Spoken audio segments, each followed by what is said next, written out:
Corn School on RealAgriculture.com is brought to you by Headline Amp Fungicide and Pride Seeds.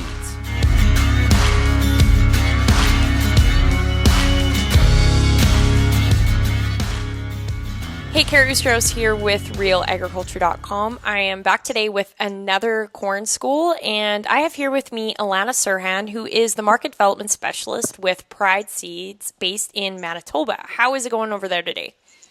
It's going good. I'm excited to hopefully be planting some corn here in the coming weeks. So speaking of planting, we're talking about some of the things here that you can do to ensure success throughout the season and the importance of getting it right off the bat. So what are some of the things you're telling producers right now?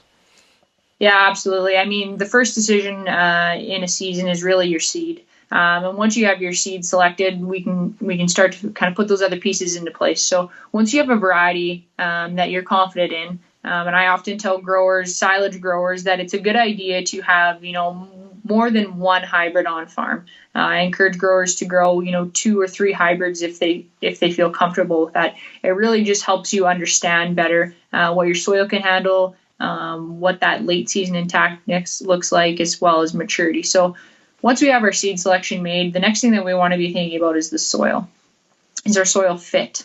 Now that for some people can be a bit of a question mark, but really what it comes down to having fit soils is soil temperature and making sure that soil temperature is conducive to corn germinating, which typically happens at about 10 degrees Celsius. So once we have our seed and our soil temp is accurate and it's safe to get out planting, then we want to really think about the other aspects of soil. A lot of late season work didn't get done last fall, so we see a lot of corn trash left out in the field this year.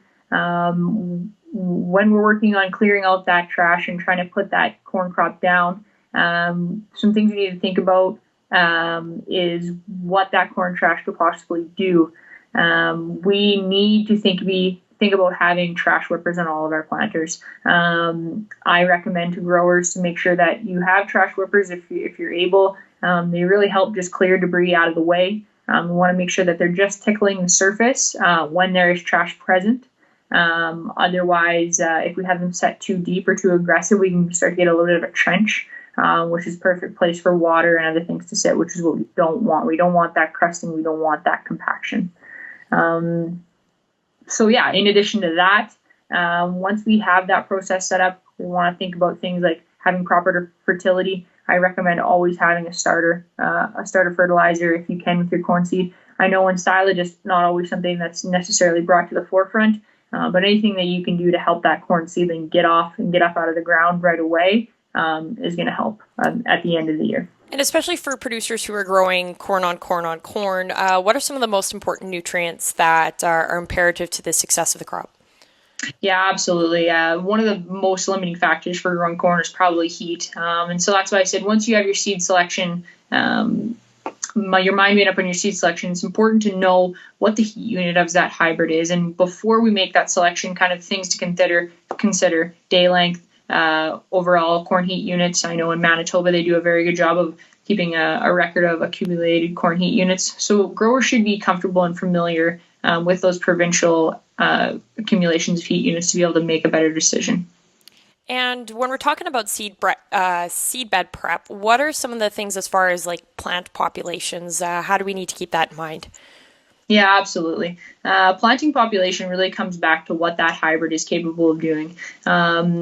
Definitely understanding characteristics of your hybrid as far as if it's a fixed year, if it's a flex year, if it's a semi-flex year. We need to be able to adjust our populations accordingly. If we're going into the field with a fixed year hybrid, we have a lot of growers in dairy scenarios where they want to have lots of corn present in their silage, right? That's where the cattle are getting their energy and their starch from. So in that scenario, we want to make sure we bump up the population. If we have a fixed ear, we know that we're going to have the same consistent ear on every single plant. So we want to try and multiply our opportunity to get more of those consistent ears.